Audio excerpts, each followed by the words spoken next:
Pues vamos a hablar un poco acerca de la segunda venida de Cristo y el milenio. Como siempre, en este taller a mí me gustó utilizar este pasaje de base. Dije que lo iba a estar leyendo todas las secciones que se encuentra en Deuteronomio capítulo 29, verso 29. Las cosas secretas pertenecen a Jehová nuestro Dios, mas las reveladas son para nosotros y para nuestros hijos y para siempre, para que las cumplamos todas estas palabras. Digo esto porque siempre hay, hay preguntas que realmente uno no tiene contestación a ellas. Yo no pretendo contestar todas las preguntas que se hagan porque la realidad es que hay cosas que la gente pregunta que dentro del texto bíblico pues no están reveladas.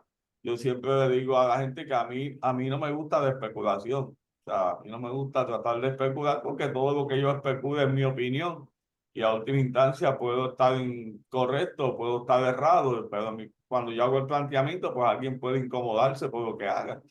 Así que yo prefiero hablar acerca de lo que el texto bíblico nos revela y lo que los especialistas en esta área de la escatología, pues ellos han también interpretado. Comenzamos hablando de los objetivos de esta conferencia hoy. En primer lugar, apreciar el valor del milenio dentro del desarrollo del programa escatológico de Israel. Una de las cosas que a mí me gusta afirmar es que el evento del milenio no es algo que sea necesario para la iglesia. La iglesia no necesita un milenio. Quienes necesitan un milenio es Israel. ¿Por qué digo que la iglesia no necesita un milenio? Bueno, porque si la iglesia es arrebatada con Cristo antes de la gran tribulación, ¿para qué ella necesita un milenio? Si va a estar eternamente con su Señor. De modo que yo afirmo que el milenio es parte del programa escatológico de Dios con Israel. Y ahí hay un poco de debate también, en el sentido de que hay algunos especialistas, hay algunos movimientos que señalan que no existen dos programas escatológicos, que solamente hay un programa escatológico, que Dios no tiene ningún programa escatológico con Israel, que los israelitas que interesen salvarse tienen que convertirse a Cristo y ser parte de la iglesia, porque el único programa escatológico que existe es el de la iglesia. ¿Ok? Y dejan a un lado el concepto de un programa escatológico con Israel. Yo estoy del lado de los que afirman que hay dos programas escatológicos. ¿Por qué yo entiendo que hay dos programas escatológicos? Porque si no hubiese un programa escatológico con la nación de Israel, yo necesitaría que alguien me explicara por qué razón una nación que desaparece como nación por 2000 años vuelve a reconstituirse en el mismo lugar donde estuvo antes y revive un lenguaje muerto. Porque cuando nosotros miramos a la luz de la historia, lo que es la historia de Israel, Israel después del siglo II desapareció como nación y ese territorio fue ocupado pues por los palestinos. ¿Okay? Y no es hasta después de la Segunda Guerra Mundial, 1945, que ese territorio de Israel quedó bajo el dominio de los ingleses, de Inglaterra. Inglaterra permite que los judíos que están dispersos por todo el mundo comiencen a regresar a su tierra. Y en el 1948, Israel se proclamó como el Estado de Israel nuevamente, después de haber desaparecido por 2000 años como nación. Y entonces, cómo tú me puedes argumentar a mí que no existe un programa escatológico de Dios para con Israel?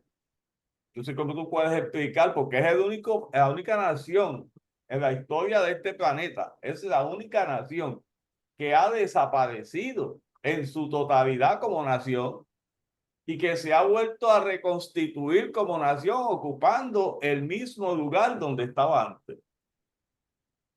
Y si eso fuese algo sorprendente, más sorprendente es que cuando tú miras el fin del pueblo de Israel en el segundo siglo, los israelitas lo que hablaban era arameo y algunos bastante instruidos hablaban griego y arameo.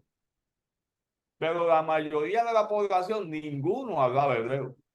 El hebreo lo habían perdido cuando ellos fueron llevados cautivos a Babilonia, porque ellos tuvieron 70 años en Babilonia. Y en Babilonia nació una nueva generación que van a ser los que van a retornar. Y esa nueva generación, lo que habla es el idioma de allá, que es el arameo. De modo que cuando ellos retornan a la tierra, retornan hablando arameo. Y en el Nuevo Testamento, básicamente, la gente habla arameo, aunque los escritos están en griego porque es el idioma oficial. Pero Israel revivió el hebreo. El hebreo se había convertido en un idioma muerto. Israel lo revivió a tal punto que usted va al día de hoy a Israel y el idioma que se habla es hebreo. Entonces, ¿cómo usted puede explicar que un idioma muerto vuelva a tener vida? Pues, yo me alineo con la posición de que Dios tiene un plan con Israel y hacía falta que Israel se reconstituyese y el que Israel se reconstituya me anuncia a mí que el retorno de Cristo se acerca. Quizás hace 1500 años atrás, pues Israel no estaba reconstituido, aunque para Dios no hay nada imposible, pero uno mirando desde la perspectiva de la lógica, pues uno veía contra esto, parece que esto va a tardar un poquito más, pero en este momento, a la luz de los eventos que están ocurriendo, pues podemos quizás mirar de esa forma. Ok. Identificar los diferentes pactos bíblicos y su relevancia en la teología dispensacionalista. Ese es otro punto, ese es otro issue que hay en términos de los pactos. Dentro del campo de la teología hay dos tipos de pactos. Hay pactos teológicos y pactos bíblicos. Los pactos bíblicos son aquellos que aparecen registrados tal cual en el texto bíblico, donde Dios se compromete con alguien o con Israel a proveerles algo en el futuro. Dios se compromete. Dios voluntariamente se compromete. Cuando hablamos de los pactos teológicos, son pactos que se interpretan. Se interpreta que a la luz de este pasaje esto puede ser un pacto. ¿Ok? Dentro de ellos, pues el pacto de gracia. No sé si han escuchado el pacto de gracia. ¿Ok? Pues el pacto de gracia no aparece dentro del texto bíblico. ¿Ok? Es un pacto que se desarrolla bajo un concepto teológico, no un concepto bíblico. Nosotros afirmamos el cumplimiento de todos los que son pactos bíblicos, porque si Dios dijo que iba a cumplir algo, pues Dios lo habrá a cumplir primero que todo. El hecho de que los pactos son, en este sentido, son unilaterales, es Dios el que se compromete. Dios se compromete con el pueblo, nadie le pide a Dios que se comprometa. ¿Ok? Ok. Tercer lugar, analizar los pactos bíblicos, cómo se relacionan con, ok, lo miré ya. Describir la interpretación dispensacionalista de los pactos bíblicos y su impacto en la comprensión del plan divino para con la humanidad. ¿Qué importancia tienen esos pactos bíblicos? ¿Qué relevancia tienen en el aspecto escatológico? Y finalmente, pretendemos en esta mañana reflexionar sobre la importancia de los pactos bíblicos en el milenio, en la vida y práctica de la iglesia actual. ¿Qué importancia tienen esos pactos para el periodo milenial? ¿Y qué importancia tienen esos pactos para la iglesia en el siglo XXI? Aquí en Puerto Rico, o Guatemala, o en México, donde usted esté en este momento, quizás esté en Colombia, Panamá, había gente conectada aquí de Panamá a Colombia. Comenzamos hablando acerca de los eventos que están relacionados con el milenio. Si usted mira el título que yo le he colocado a esta lámina, yo la he titulado Eventos que anteceden al milenio. Y yo hablo aquí de 5 eventos. El primero de ellos es la guerra de Armagedón. Segundo de ellos es la manifestación gloriosa de Cristo, que también se conoce como la segunda venida de Cristo. El tercer evento es la bestia y el falso profeta son lanzados al lago de fuego. El cuarto evento es Satanás es encadenado. Y finalmente Satanás es arrojado al abismo y encerrado por 1000 años. Estos son eventos que deben ocurrir antes del milenio y que van a proporcionar el ambiente para que entonces pueda ocurrir ese milenio del cual estaremos hablando.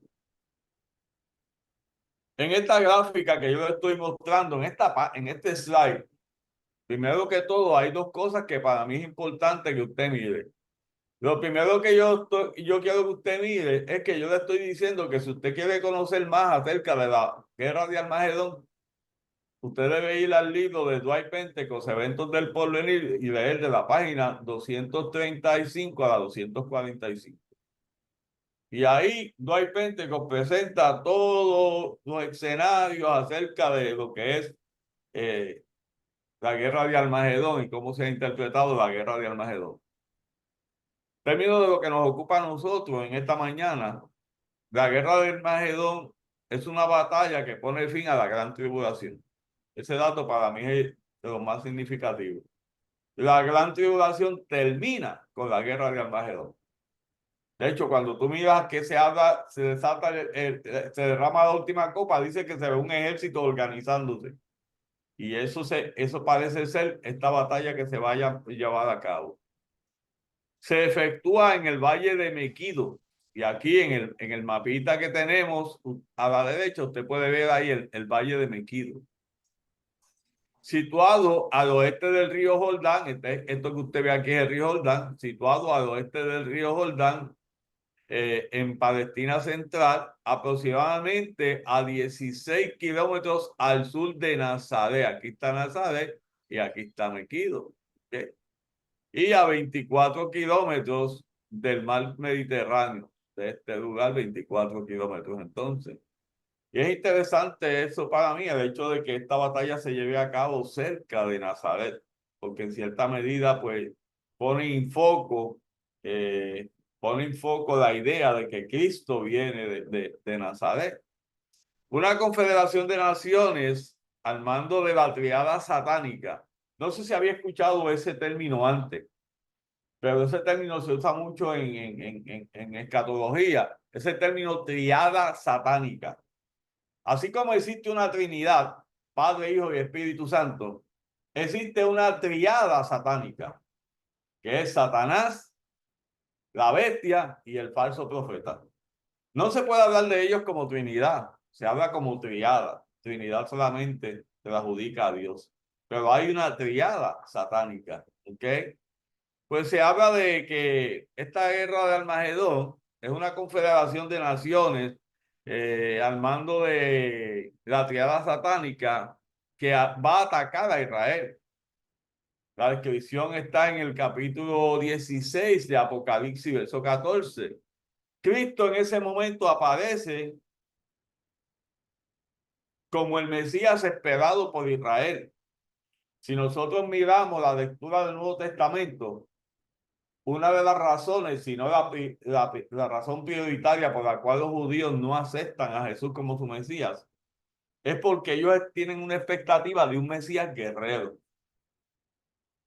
Realmente la visión que ellos tienen es que va a venir un Mesías que los va a organizar a ellos militarmente, los va a llevar a una revuelta, en este caso contra el ejército romano, y finalmente Israel se podrá convertir en un estado independiente donde ellos deciden el destino de ellos y ellos deciden las cosas que hacen en su territorio sin deberse a nadie, como es el caso bajo el dominio romano, que están sometidos bajo ese tipo de régimen.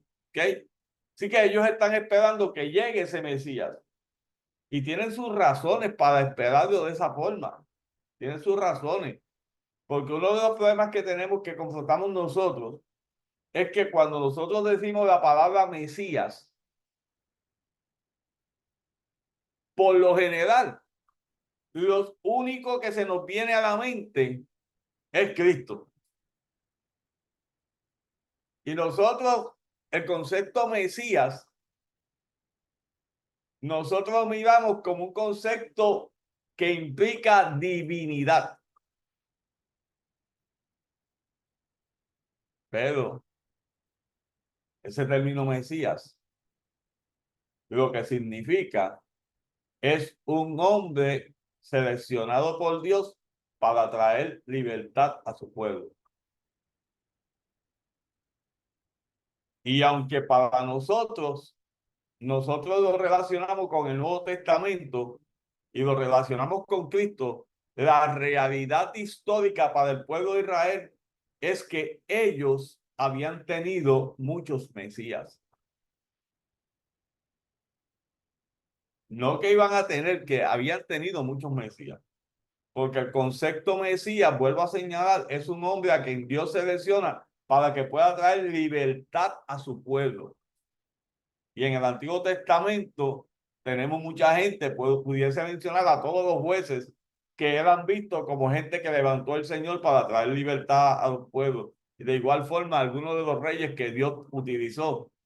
Así que ellos, la única visión que ellos tienen de un Mesías es de un individuo que los va a organizar el ejército y los va a llevar a una revuelta militar.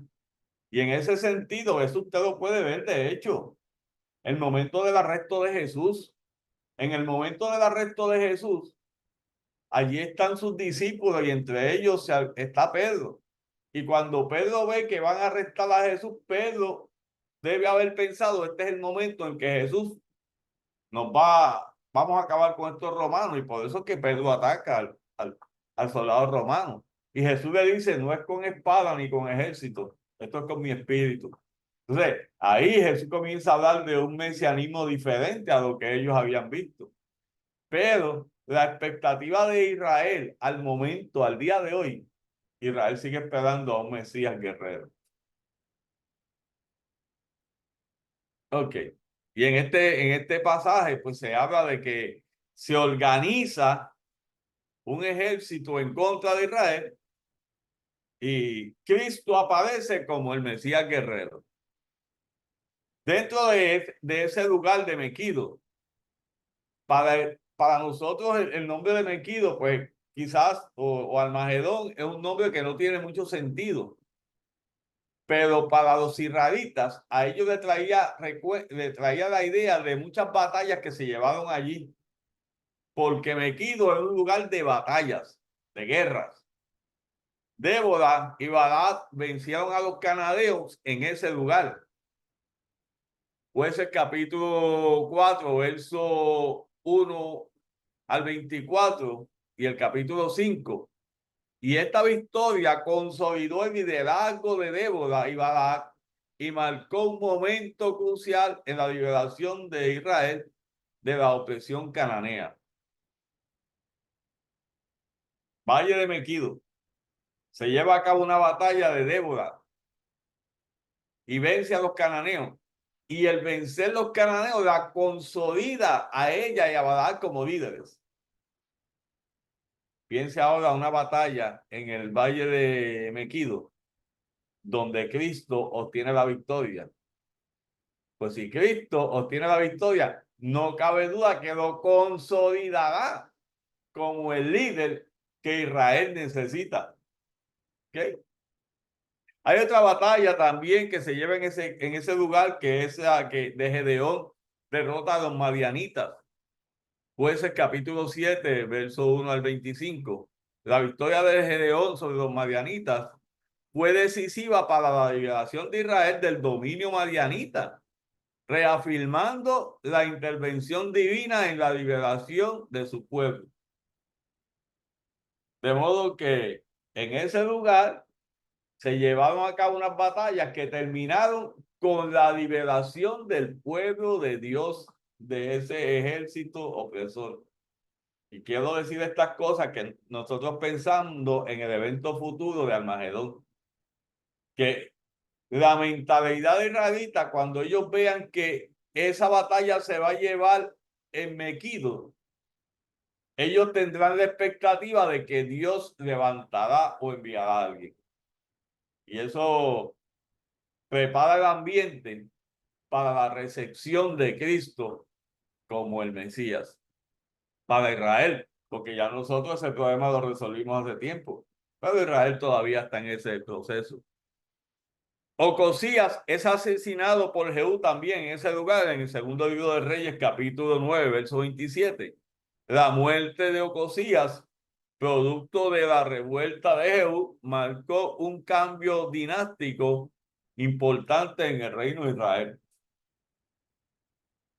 Estoy haciendo alusión a estos eventos históricos para que nosotros veamos que aunque para nosotros sea novel que haya una batalla en Megido, para Israel es algo que ellos pueden entender porque ellos conocen todas estas historias y otras más, porque hay más casos que se dieron en Megido. Yo estoy reseñando aquí solamente 3 eventos, pero hubieron muchas más guerras que se llevaron en Megido, donde Dios levantó un líder de Israel que los ayudó a que ellos pudiesen tener la victoria, la liberación. Ok. Término de lo que es, déjeme recapitular. Déjeme decirle que la batalla de Armagedón es el último intento de la triada satánica de acabar con Israel.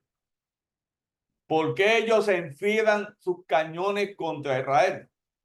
Pues ellos enfilan sus cañones contra Israel porque Israel se rehúsa a participar del sistema de adoración que ellos han establecido.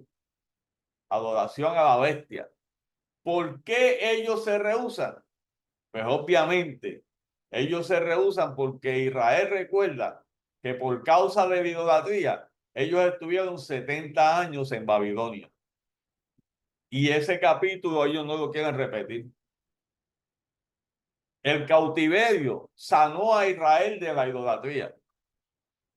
De modo que cuando quieran implantar a ellos este tipo de adoración, ellos se van a rehusar.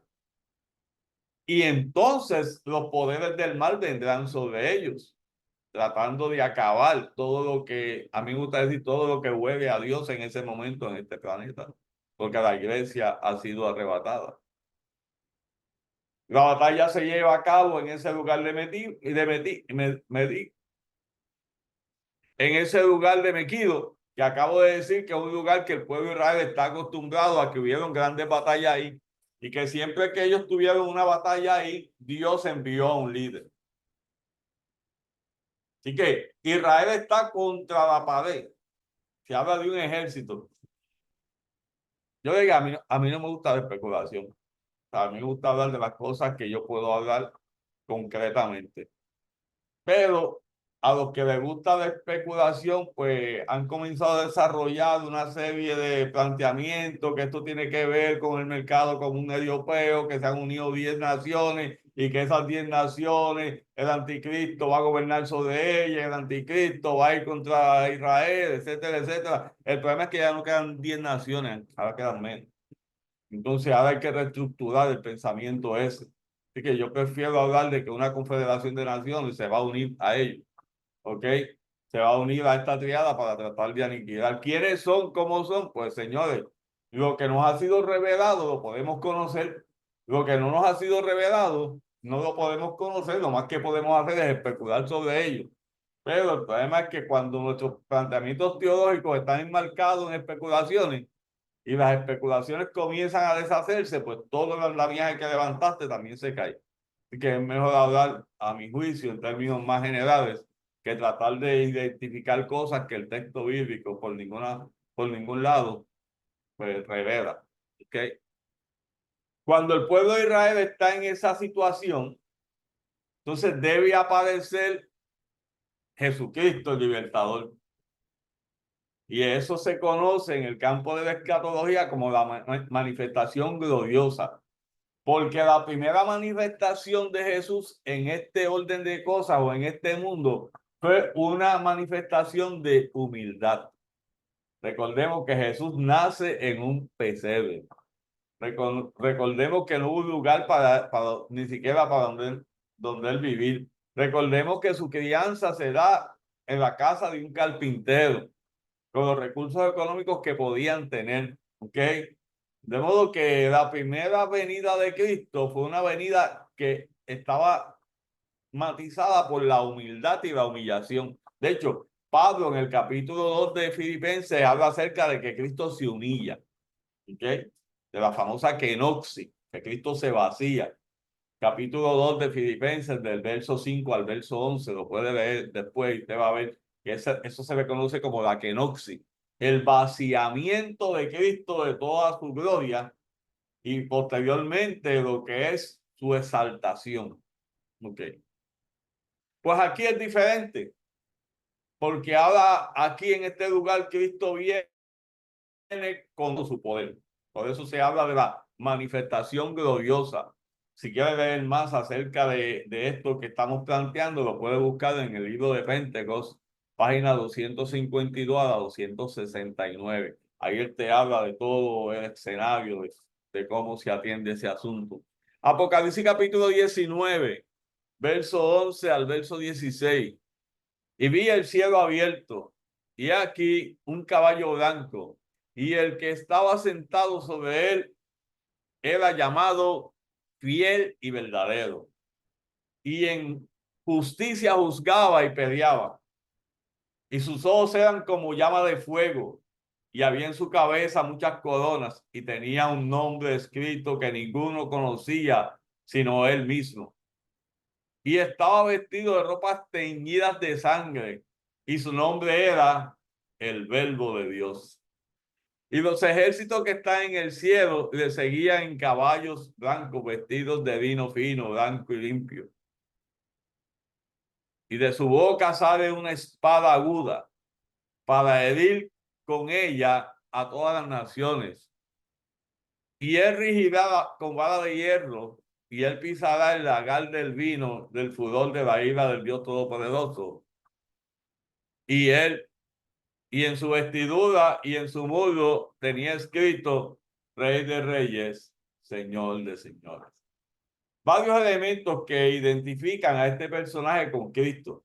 ¿Okay? En primer lugar, ese elemento de que él es fiel y verdadero. Segundo lugar, el hecho de que en el verso 12 dice que sus ojos eran como llama de fuego. Cuando usted mira los primeros 3 capítulos de Apocalipsis, presentan a Jesucristo paseándose en medio de las iglesias y sus ojos son como llamas de fuego. Y aquí vuelve el autor de Apocalipsis a hacer alusión a ello.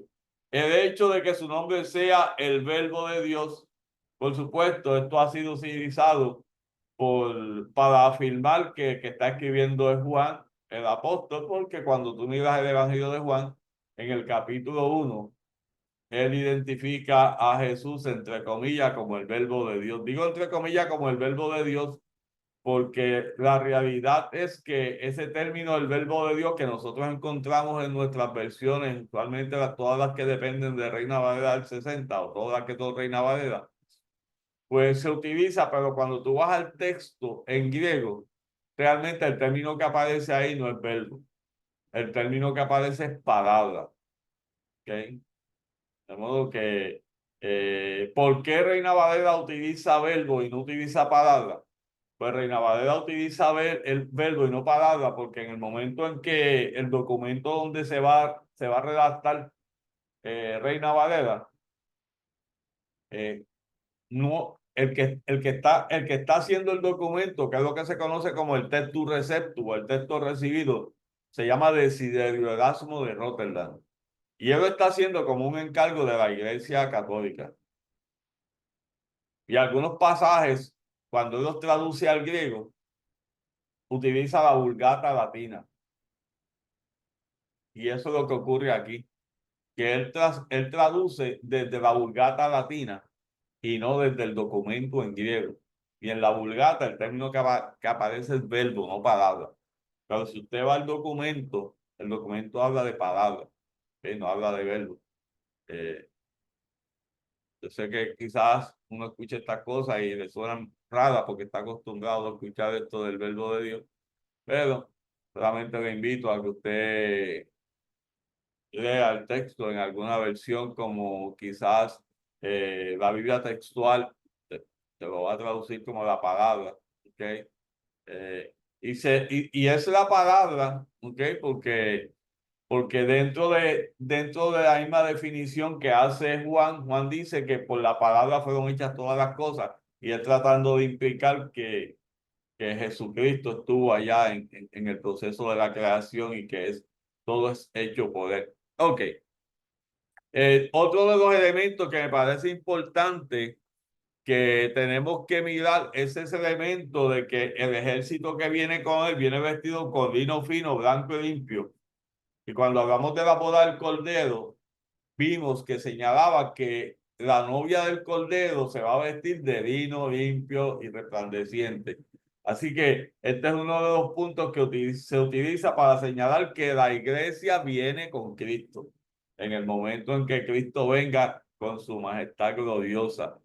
Y finalmente, en esta lámina aquí, ese concepto de Rey de Reyes y Señor de Señores, lo que hace es una apelación a la divinidad de Cristo. Jesucristo es Dios, es todopoderoso. Por eso ahora es Rey de Reyes y Señor de Señores, y va a establecer un sistema de gobierno en esa dirección. Esta gráfica te la presento para que vean de ese cuadro que pinta Juan, o que pinta el autor de Apocalipsis, y que nosotros, usted ve ahí a este personaje con una corona, usted lo ve ahí que de su boca sale una espada, etcétera, etcétera. Aquí te relato, capítulo 19 del libro de Apocalipsis, manifestación gloriosa de Jesús. Entonces vi el cielo abierto y aquí un caballo blanco, y el que lo montaba se llamaba Fiel y Verdadero, y con justicia juzgaba y peleaba. Sus ojos eran como llama de fuego, y había en su boca y había en su cabeza muchas diademas, muchas coronas.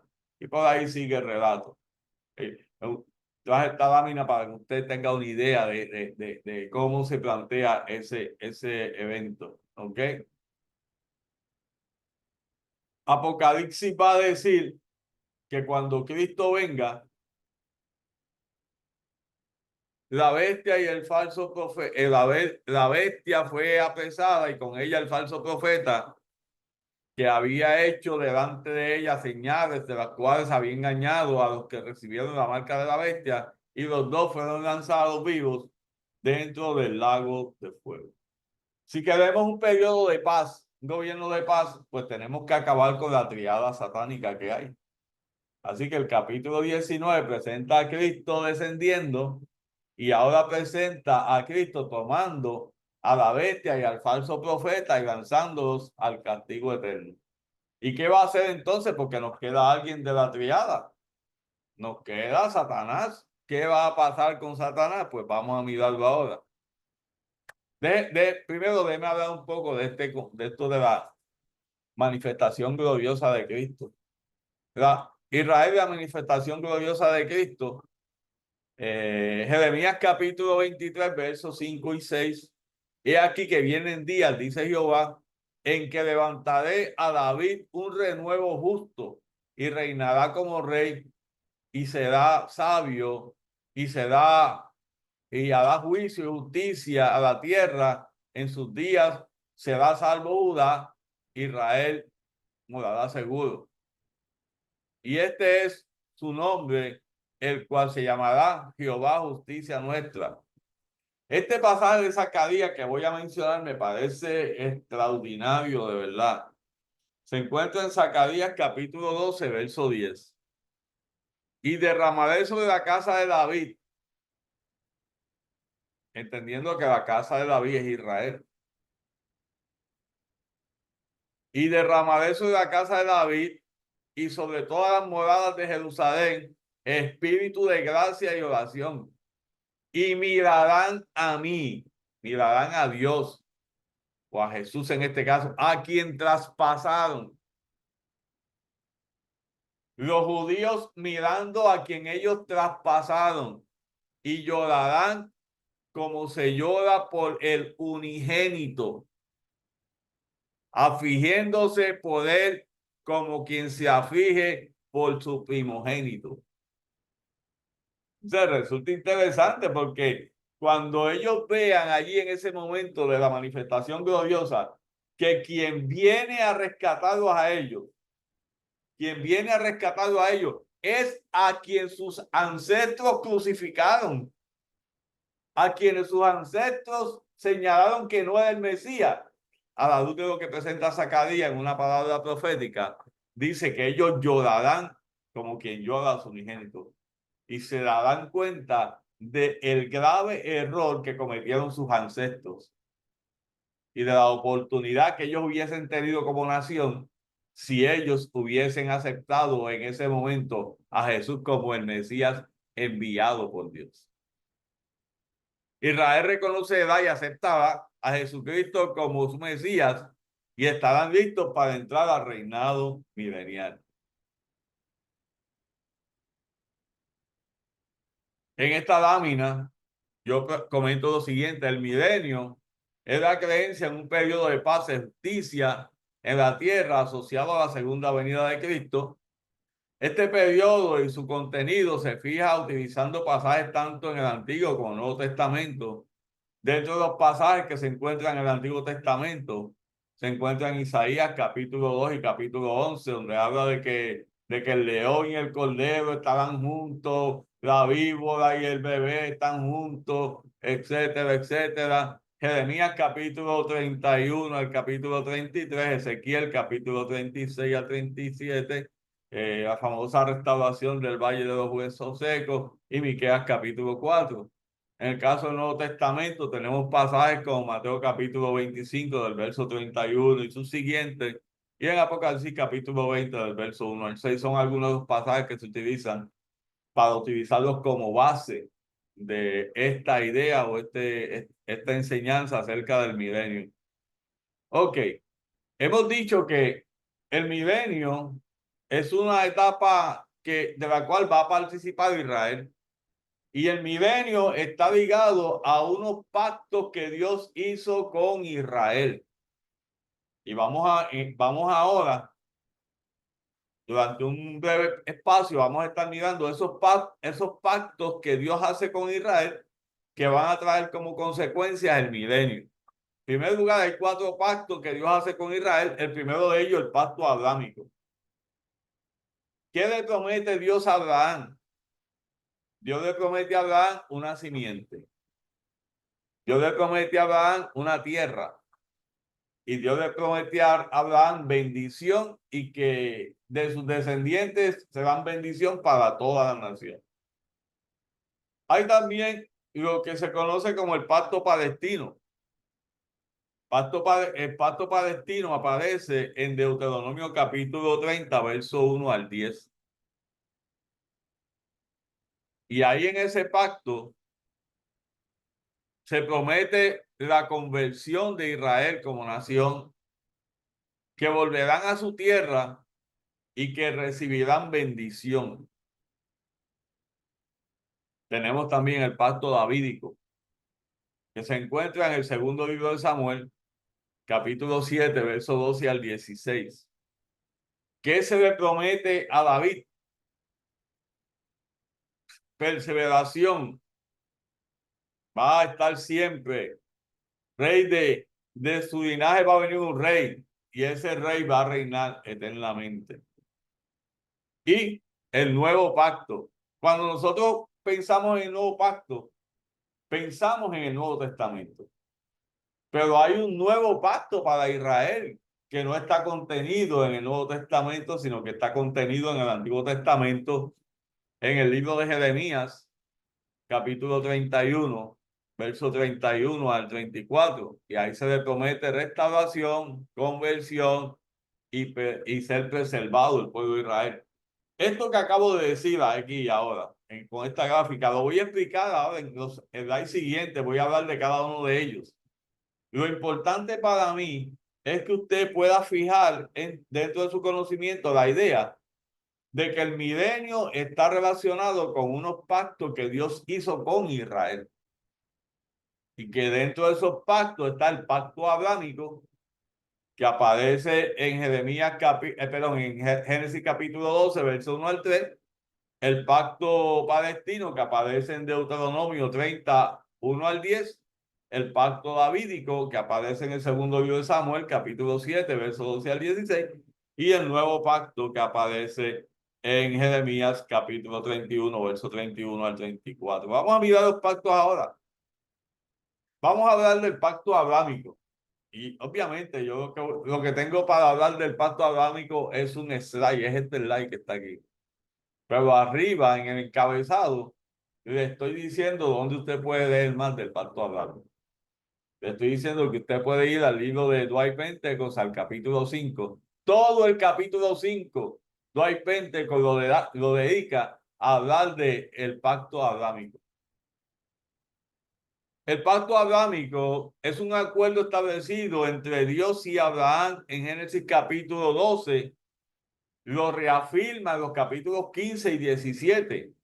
Dios prometió a Abraham una descendencia numerosa, una tierra específica, en este caso la tierra de Canaán, y que a través de él serían benditas todas las naciones de la tierra. La promesa de la tierra se realizó parcialmente con la conquista de Canaán por los descendientes de Abraham. Estamos hablando cuando las 10 tribus al comando de Josué toman control de todo el territorio. Déjeme señalar de que nosotros hablamos de la conquista de Canaán, ¿ok? Y la idea que nosotros tenemos fue que quizás en una semana, en un mes, conquistaron toda la tierra. Pero déjeme señalar de que a la luz de la información que se tiene, la conquista de la tierra prometida tardó más de 200 años. Porque los pueblos que están allí no se van a rendir cuando ellos llegaron. Ellos tienen que combatir contra ellos. Y la conquista de todo ese territorio toma alrededor de 200 años, algunos señalan 220 años. ¿Ok?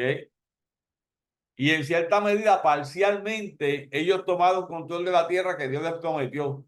No tomaron control absoluto, porque todos nosotros que hemos leído la historia allá en el libro de Josué, usted se va a dar cuenta que ellos en unos lugares no entraron y dejaron unos bolsillos allí que posteriormente le trajeron problemas a ellos.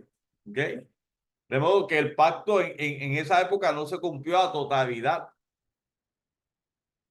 Muchos teólogos cristianos ven el pacto abrámico como el fundamento para las promesas terrenales que se cumplirán en el reino milenial. Porque en el reino milenial Israel tendrá dominio de todo el territorio que Dios le prometió a Abraham y que durante toda su historia no han podido tener dominio completo de ese territorio. En el periodo milenial se esperan las promesas de la simiente, la tierra, la bendición para todas las naciones se cumplirán en un contexto de paz y justicia. Cristo reinando sobre ellos. Contexto de paz y justicia. El pacto abrámico es central en la teología cristiana y judía, influenciando la visión del futuro y la esperanza del cumplimiento de las promesas divinas. Pacto abrámico es el que sirve de zapata para que todo esa concepción de que Dios tiene un trato con Israel de forma especial se sostenga sobre esa base. Miremos entonces un poco del pacto palestino. Yo voy a hacer la llamada también diciéndole que si usted quiere leer más del pacto palestino, debe ir al libro de Pentecostés, al capítulo 6. Capítulo 6 de Pentecostés. Ahí él dedica todo el capítulo 6 para hablar de ese pacto palestino. Ok. El pacto palestino, también conocido como el pacto de la tierra, se refiere a las promesas hechas por Dios a Israel sobre la tierra de Canaán en Deuteronomio capítulo 30, verso 1 al 10. Permítame dar un dato histórico. A esta gente que Dios le da estas palabras, son los que finalmente poseerán la tierra que Dios había prometido. Hay que tener en consideración que hubo un grupo de personas que salieron de Egipto Pero por causa de su rebeldía, Dios decidió que ellos no iban a entrar a la tierra prometida. De modo que quienes van a entrar a la tierra prometida es una nueva generación. Y a esa nueva generación, que muchos de ellos no experimentaron la salida de Egipto, ni las cosas grandes que Dios había hecho durante toda esa travesía, a esa gente Dios les quiere afirmar el pacto que él está haciendo con ellos. Este pacto incluye la promesa de que Dios restaurará a Israel, su tierra, a pesar de la desobediencia, y que vivirá en paz y en prosperidad Israel. A pesar de que ellos han desobedecido, Dios va a restablecer su pacto con ellos.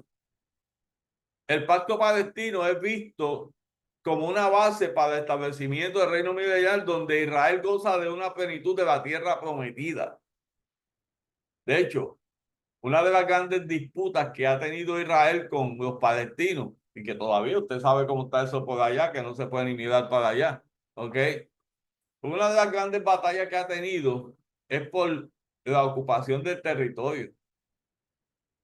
La argumentación de los palestinos es que esas tierras son de ellos porque ellos tienen las escrituras de ese sitio. Porque acabo de decir que, o dije ahorita, que Israel fue disperso por causa de las persecuciones después del siglo II, y quienes ocuparon esas tierras fueron Israel. Y obviamente cuando se comienza a organizar todo este proceso que tú tienes que registrar tus propiedades para que el CRIM te cobre contribuciones, no, eso yo creo que eso no tenía que decirlo, ¿ok? Cuando llega ese momento en que tú tienes que registrar tus propiedades, pues los palestinos son los que registran las propiedades ante las instituciones gubernamentales. Así que ellos dicen, aunque hemos sido desplazados de esas tierras, nosotros somos dueños porque nosotros tenemos las escrituras. ¿Y sabe lo que le responde Israel?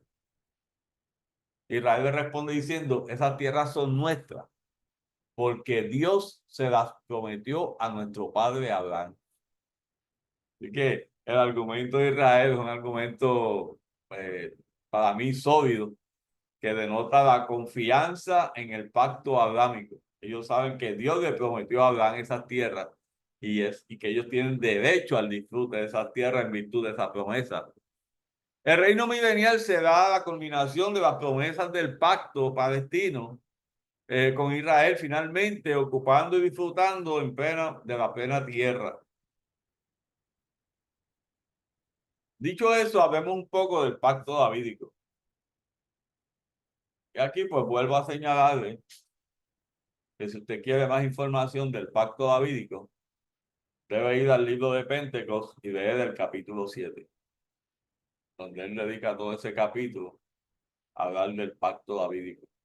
El pacto davídico se establece en el segundo libro de Samuel, capítulo 7, verso 12 al 16. Y en el primer libro de Crónicas, capítulo 17, verso 11 al 14, donde Dios promete a David una dinastía eterna y un reino que no será destruido. Permítame hacer un paréntesis aquí que no puedo evitar. No puedo evitar decir esto. Dentro del contexto de la iglesia, cuando nosotros nos referimos a los libros del Antiguo Testamento para citarlos o para hacer una lectura de ellos, si fuesen estos que estoy mencionando aquí, dentro del contexto de la iglesia, nosotros diríamos, vamos a buscar en Segunda de Samuel, capítulo 7, verso 12 al 16.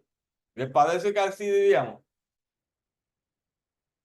Si fuésemos a leer el libro de Crónicas, nosotros diríamos, vamos a buscar en nuestra Biblia en Primera de Crónicas, capítulo 17, verso 11 al 14.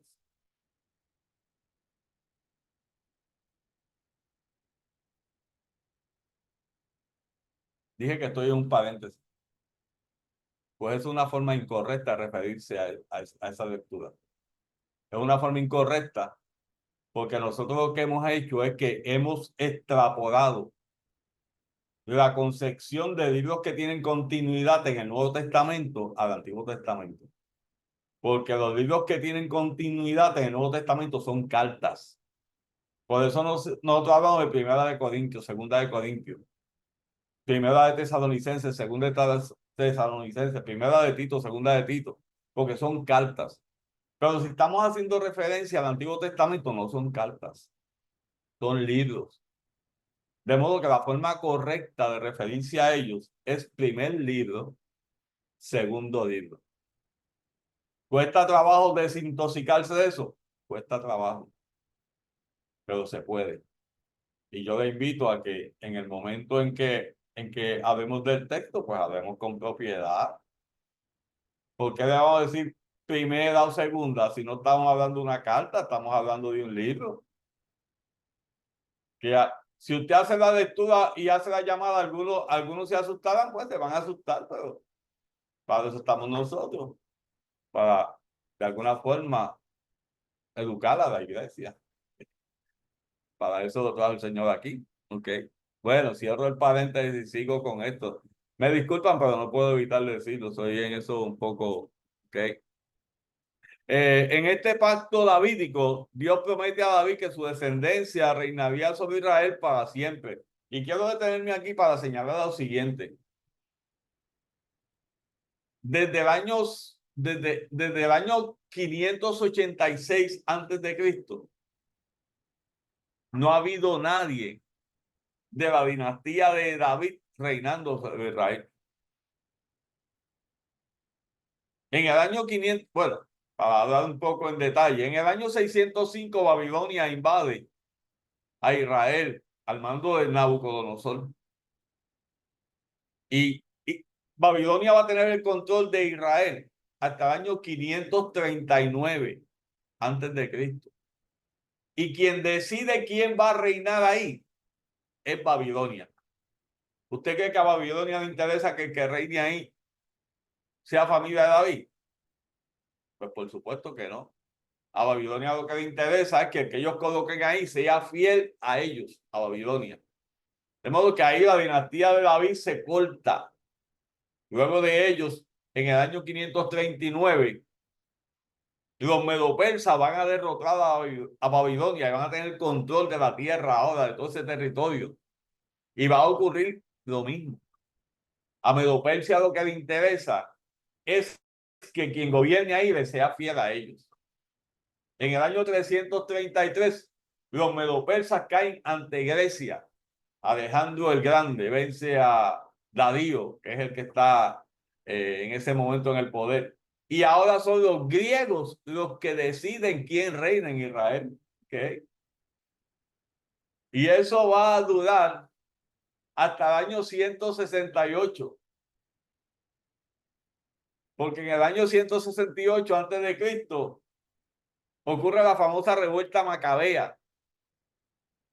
Y en ese momento los judíos toman dominio de su tierra. Pero a quienes colocan a reinar es a los sacerdotes. Sacerdotes reinando. ¿De qué tribu son los sacerdotes? De la tribu de Aarón. De modo que entonces no son de la tribu de David. Luego de esto, en el año 63, Roma toma el control de Israel con Pompeyo. Y durante todo el periodo del Nuevo Testamento, Roma está dominando. Y Roma va a colocar en el poder a los reyes que ellos le sean fieles a ellos. ¿Por qué estoy haciendo todo este recuento histórico? Estoy haciendo todo este recuento histórico porque el pacto que Dios hace con Abraham, con David, es que eternamente reinará alguien de la casa de David en el reino de Israel. ¿Okay? De modo que ese cumplimiento no se ha cumplido. Por eso tiene que venir alguien de la tribu del linaje de David a reinar. Por eso Mateo, en el primer capítulo, presenta la genealogía de Jesús, diciendo, este viene de David, porque este va a ser el rey. Y como eso no se dio en el proceso del Nuevo Testamento, se dará en el milenio. donde alguien de la descendencia de David reinará sobre Israel desde el milenio hasta la eternidad, porque fue el pacto que Dios hizo, reinará eternamente. Y ahí se cumple el pacto davídico. ¿Ve por qué necesita Israel un milenio? Ok. Aunque la dinastía davídica enfrentó periodos de crisis y fue interrumpida por el dominio babilónico, medo-persa, griego, romano, la promesa se verá cumplida en la figura de Jesús como el Mesías prometido en el periodo milenial. La promesa del pacto davídico es clave para la comprensión de la autoridad y el reino de Jesús en la escatología israelita y cristiana. Por eso es importante que Cristo reine, porque fue una promesa que Dios le hizo a David, de que de su descendencia no iba a faltar nadie en el trono de Israel. Sigo por aquí. ¿Todo bien en la casa? Demasiado, demasiado despacio. Seguimos hablando entonces del nuevo pacto. Vuelvo de nuevo a hacer la anotación de que si usted quiere más información acerca de este nuevo pacto que voy a hablar ahora, usted debe leer el libro de Pentecostés. En el libro de Pentecostés, el capítulo 9. El libro de Pentecostés, capítulo 9, te habla del nuevo pacto. El nuevo pacto profetizado por Jeremías. Yo quiero hacer una ubicación histórica de Jeremías. Jeremías es un profeta del siglo sexto, finales del siglo séptimo y el siglo sexto. ¿Por qué es importante esa ubicación? Esa ubicación para mí es importante porque ahorita hablamos de que en el siglo, finales del siglo séptimo y el siglo sexto, Israel es llevado cautivo a Babilonia. Y se van a mantener cautivos allá en Babilonia hasta el año 538. Jeremías es un profeta que vive en el periodo del cautiverio babilónico, aunque él no es llevado cautivo a Babilonia. Los profetas que son llevados a Babilonia cautivos son Daniel y el profeta Ezequiel. Daniel en el año 605 se argumenta y Ezequiel en el año 597 antes de Cristo. Pues Jeremías acá, hablando de a los que están acá en Babilonia, perdón, a los que están en Israel, porque no todos los israelitas fueron llevados a Babilonia cautivos. El nuevo pacto, profetizado por Daniel, establece una nueva relación entre Dios y su pueblo. Dios promete escribir su ley en sus corazones, en los corazones de Israel, y perdonar sus pecados. Dios promete escribir su ley en los corazones de Israel y perdonar sus pecados. En el Nuevo Testamento se nos dice eso a nosotros, que Dios ha escrito sus leyes en nuestros corazones. Pues Israel tiene que participar de eso también. Dios tiene que escribir su ley en el corazón de Israel. ¿Okay? Durante el periodo milenial se espera que el nuevo pacto se manifieste plenamente en un reino de justicia, de paz en la tierra de Israel. El nuevo pacto prepara el escenario para el reinado milenial, donde la ley de Dios será vivida completamente en Israel. El cumplimiento pleno del nuevo pacto se realizará durante el reino milenial, enfocándose en la restauración y bienestar final del pueblo de Israel. Quiero hacer esta mención. Recuerda ahorita que hablaba acerca de la guerra de Armagedón. Recuerda que le decía que Israel tenía una expectativa de un Mesías guerrero. Recuerda que le decía que cuando Cristo venga en esa venida gloriosa viene como un Mesías guerrero. y que Israel le iba a recibir y que Israel iba a ver sus marcas, las marcas que tenía Cristo, que sus ancestros le habían hecho. Y ahora Israel recibe a Cristo como su Mesías y la ley de Dios es escrita en sus corazones y entran al nuevo pacto.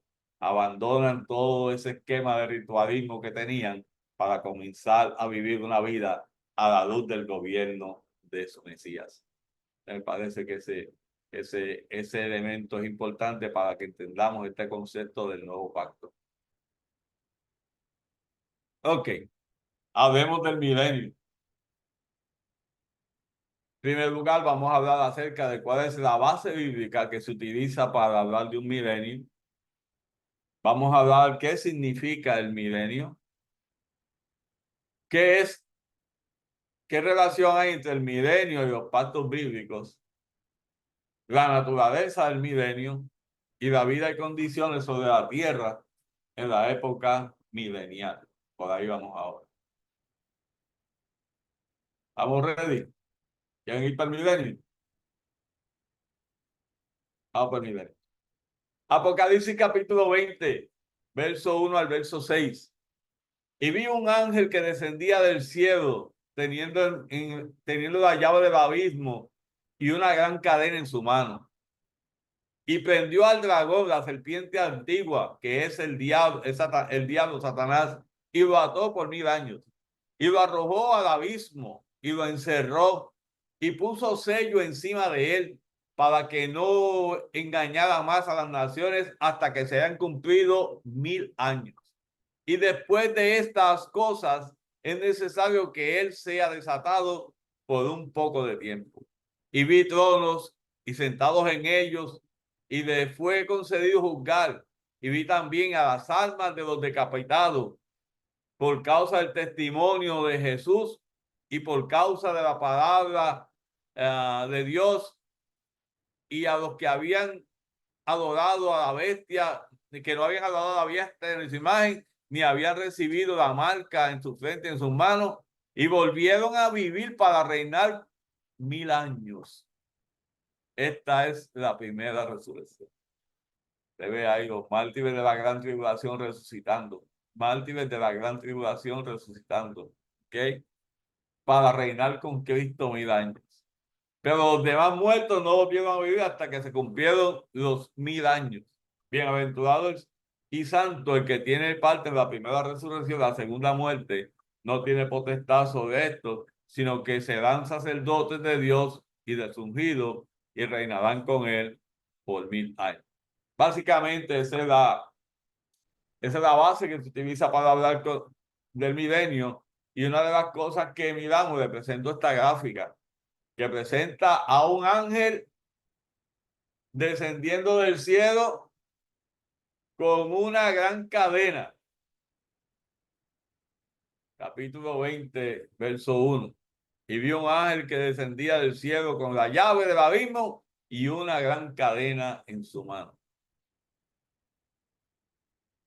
Cuando tú examinas el texto, ¿por qué una gran cadena? La idea de una gran cadena es porque es un gran enemigo. El único que ha sobrevivido a este momento de la tirada de maldad, a este momento, es el diablo.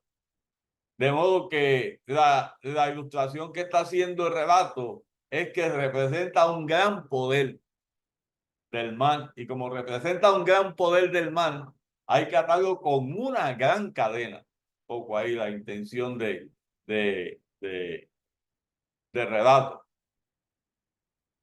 Y dice Apocalipsis 20, y prendió al dragón, la serpiente antigua, que es el diablo, Satanás, y lo ató por 1000 años, y lo arrojó al abismo, y lo encerró, y puso su sello sobre él, para que no engañase a más naciones, hasta que fuese cumplido los 1000 años.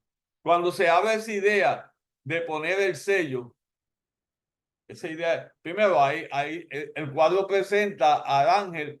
Si usted mira, el ángel tiene la llave en su cintura, que el ángel abre el gran abismo, mete ahí al dragón, la serpiente antigua, si usted puede ver, está encadenado por todos lados, es un poco la ilustración que se hace ahí, ¿ok? Se va a cerrar y se va a colocar en la puerta un sello, el argumento que tiene el verso. La idea de colocar un sello, el sello lo que implicaba era que nadie puede abrir eso hasta que el que pone el sello dé la orden, ¿ok? Es el que coloca el sello, el que puede dar la orden de que ese sello sea quitado. Representa un poco autoridad y más autoridad, autoridad de un rey. Los documentos oficiales eran sellados con el sello del rey. Y un poco tratando de hacer alusión que quien lo está colocando en ese lugar es el mismo Dios. Ok. Miremos entonces un poco este término del milenio y aquí yo comparto brevemente lo que son las posiciones que se han asumido con un detalle relativamente breve.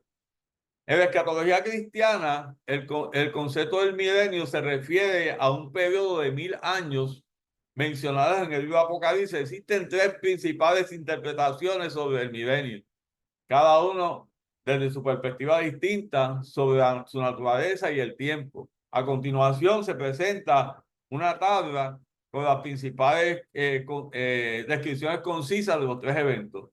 La primera posición que se ha asumido es la amilenialista o amilenialismo. ¿Qué significa amilenialismo? Sostiene que el milenio no es un periodo literal de 1000 años en la Tierra, sino que se refiere al tiempo presente, el periodo entre la primera y la segunda venida de Cristo. Según esta visión, el reino de Cristo es espiritual y se realiza en los corazones de los creyentes y en la iglesia. Esa es la posición que dice que no hay milenio literal, sino que ese concepto del milenio es algo de Cristo reinando en los corazones y que ahora mismo estamos en el milenio. El milenio comenzó cuando nació la iglesia y se va a extender hasta que Cristo venga, porque dentro de los amilenialistas no hay dos eventos, no hay un arrebatamiento de la iglesia y una segunda venida, sino lo que hay es un solo evento, y ese solo evento es la segunda venida de Cristo. De modo que el amilenialismo enseña que eso lo que significa es que Cristo está reinando en estos momentos aquí en la tierra y que ese reinado durará hasta que Él regrese. Eso sería entonces la posición amilenialista.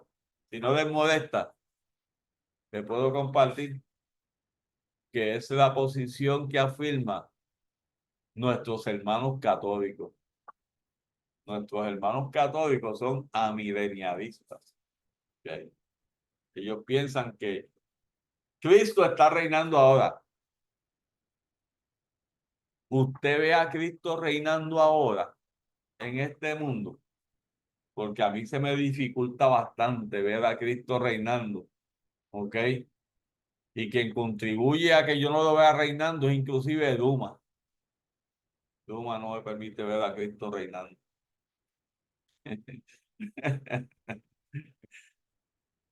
Me disculpan los hermanos del extranjero que no, cuando hablo de Duma no saben quizás de lo que estamos hablando. Que Duma es la agencia que tiene a cargo el sistema eléctrico en Puerto Rico que está dando problemas a más no poder. ¿Okay? Así que parece que los cristianos no estamos en un mundo de paz, porque la verdad es que Duma no nos permite vivir en paz. Y si Cristo está reinando, pues debería haber paz. ¿Okay? Bueno. En segunda posición es la postmilenialismo. Afirma que Cristo regresará después de un periodo, después del periodo de 1000 años de paz y justicia en la tierra, establecido por la influencia del evangelio y la expansión del cristianismo. Esta visión ve el milenio como una era dorada de prosperidad, paz que precede al regreso de Cristo. Mire qué interesante esto de la posición postmilenialista. Eso de de pos implica que Cristo vendrá después del milenio. Mira el problema que ellos tienen. El problema que tienen para mí, el problema que tienen los postmilenialistas es que para que Cristo venga, la tierra tiene que vivir primero un periodo de 1000 años de paz. Y quien tiene que encargarse que la tierra viva un periodo de 1000 años de paz es la iglesia. La iglesia tiene que lograr que este planeta viva 1000 años de paz.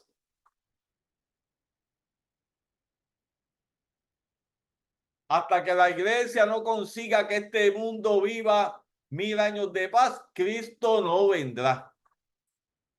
Desde la perspectiva postmilenialista. No es responsabilidad de Dios que haya los 1000 años de paz. Es responsabilidad de la iglesia, de los creyentes.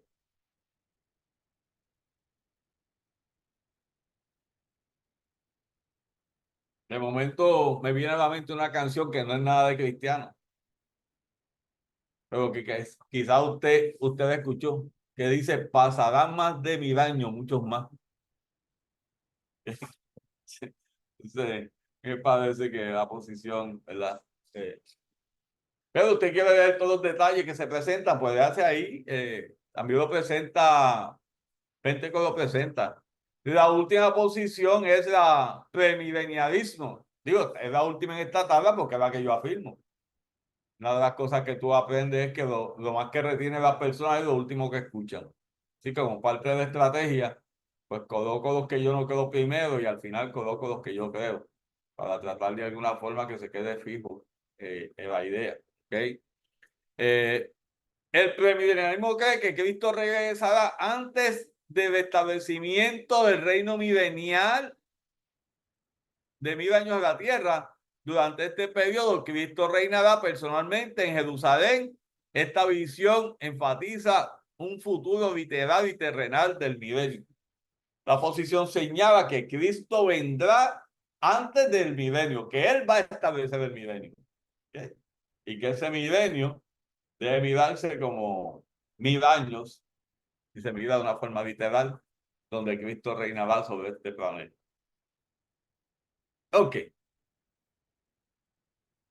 Repasando algo de lo que es la posición que quiero plantear, la visión premilenialista. El milenio es un periodo de 1000 años del reinado de Cristo sobre Israel y sobre la tierra, que desde el punto de vista pentecostal sigue a la segunda venida de Cristo y precede al estado final.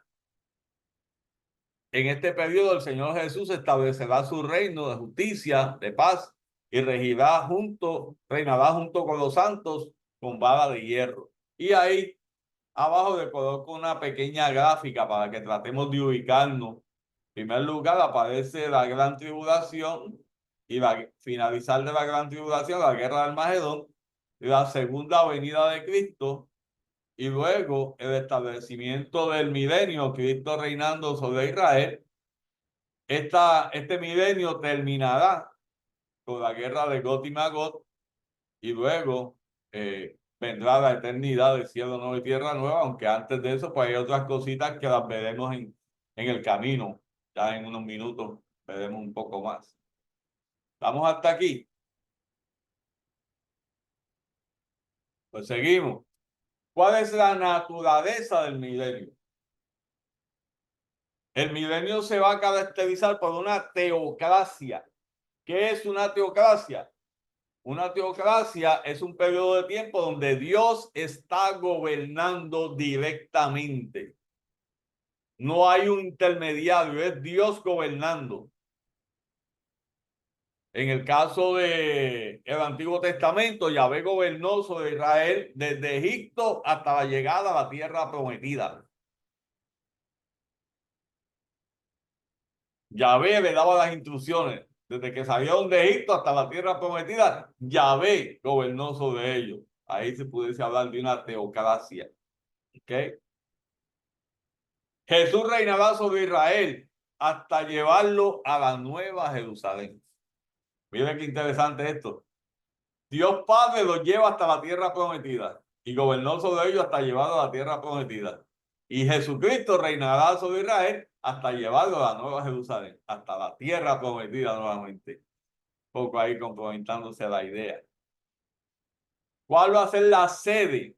Pues, a la luz de lo que presenta el texto bíblico, la sede debe ser la ciudad de Jerusalén, Jesús reinando sobre ella, como se argumenta que la sede de los poderes del mal, del anticristo, debe ser Babilonia, porque en el texto bíblico Babilonia siempre se opuso, fue el enemigo principal de Israel. En el texto bíblico, Babilonia y todos los que ocuparon esa tierra fueron los enemigos principales de Israel. Los súbditos del reino, en primera instancia los judíos. ¿Y quiénes más? Todas las naciones que sobrevivan a los juicios de la gran tribulación.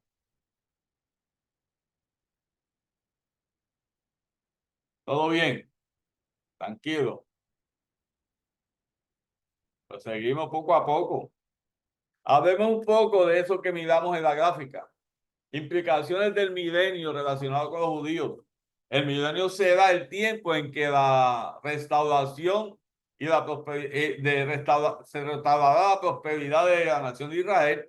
Israel será el centro del gobierno divino en el mundo, Jerusalén como capital gloriosa. ¿Cuáles son las implicaciones del milenio con relación a la iglesia? El milenio es el dominio victorioso y exitoso de la iglesia sobre este mundo. La iglesia que ha sido marginada por los sistemas políticos de este mundo, ahora la iglesia es el sistema político junto a Cristo. ¿Okay? La iglesia que ha sido marginada por los gobiernos humanos, ahora podrá gobernar con Cristo, produciendo un espacio de paz en Israel.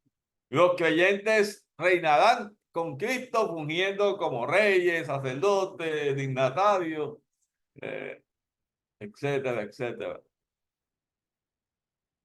¿Por qué afirmamos que la iglesia participa del milenio? ¿Por qué afirmamos que la iglesia participa del milenio? Apocalipsis capítulo 19, verso 1 al 10, describe la boda del Cordero y se presenta la iglesia de la siguiente manera: alegrémonos y gocémonos y démosle gloria, porque las bodas del Cordero han llegado y su esposa se ha preparado, y se le ha concedido que se vista de vino fino, limpio y resplandeciente, porque vino fino todas las acciones justas de los santos. En Apocalipsis capítulo 19, verso 11 al 21, presenta a Cristo descendiendo para reinar sobre Israel durante el milenio, y describe sus acompañantes de la siguiente forma: y los ejércitos celestiales, vestidos de vino fino, blanco y resplandeciente, seguirán en sus caballos blancos. Así que ahí esos son los textos que se utilizan para señalar que la iglesia participa del milenio.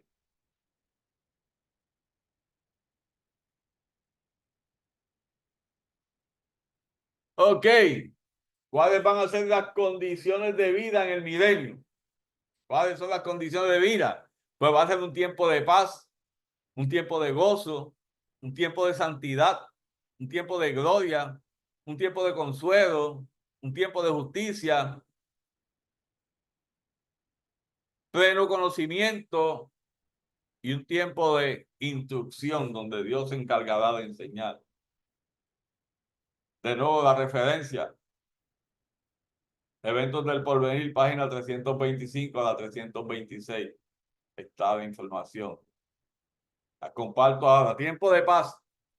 La cesación de las guerras mediante la unificación de los reinos del mundo que se han sometido bajo el dominio de Cristo, junto con el resultado de la prosperidad económica, ya que las naciones no tendrán necesidad de dedicar grandes porciones de su presupuesto a las municiones.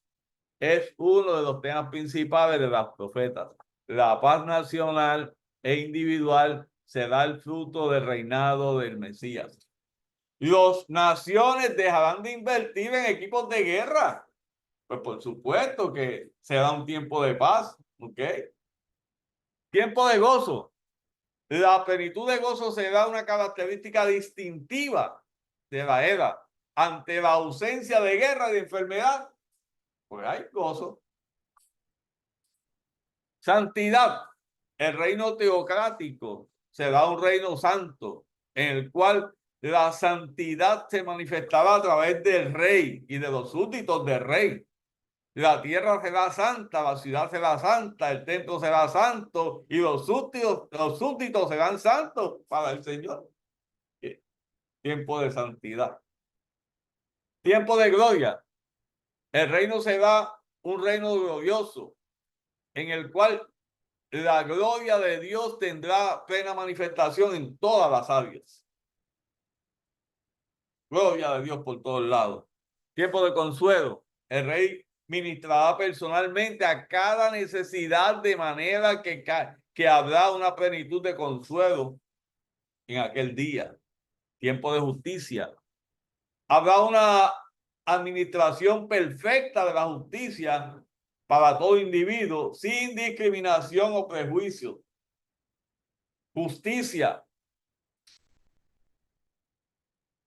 como la que tenemos aquí en este país, que nuestros tribunales siempre otorgan justicia a todo el que necesita justicia. Me imagino que ocurre allá lo mismo en Guatemala, ocurre lo mismo en México, ocurre lo mismo en Colombia, ocurre lo mismo en Panamá.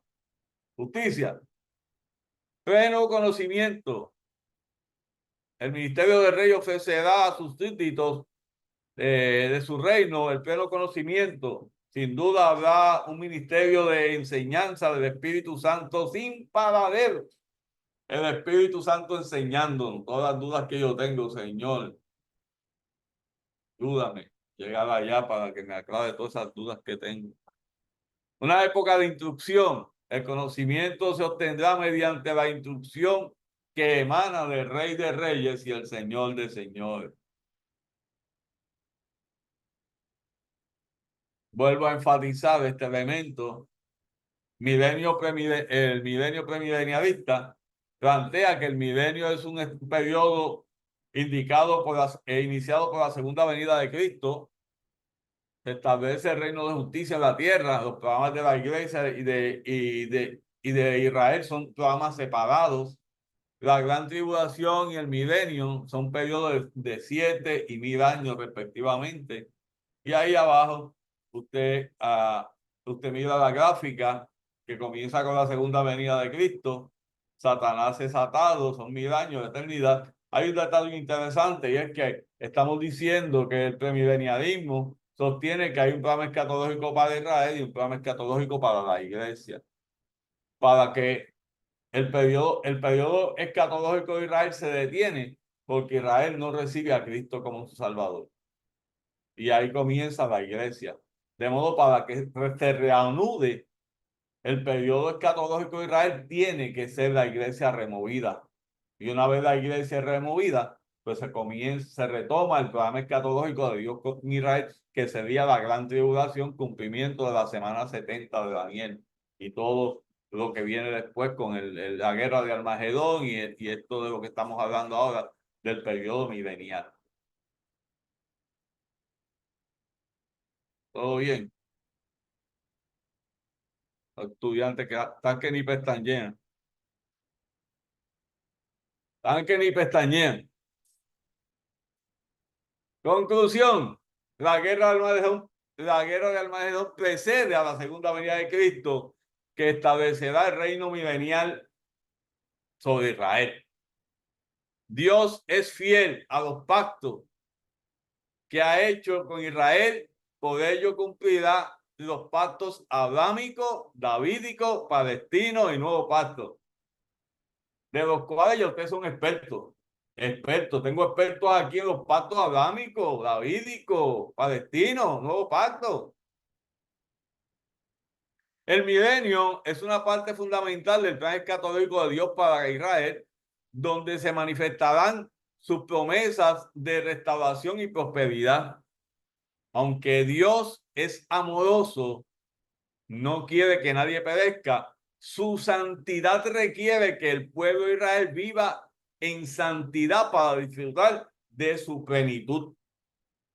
El pecado es incompatible con la esencia santa de Dios. aquellos en Israel que no vivan en santidad no podrán experimentar la plenitud de su bendición. La restauración y el bienestar eterno de Israel siempre han sido parte del plan divino, asegurando un futuro glorioso en la presencia de su Dios.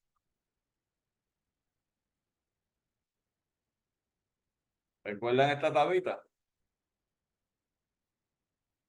Vamos a ponerle más muñequitos hoy.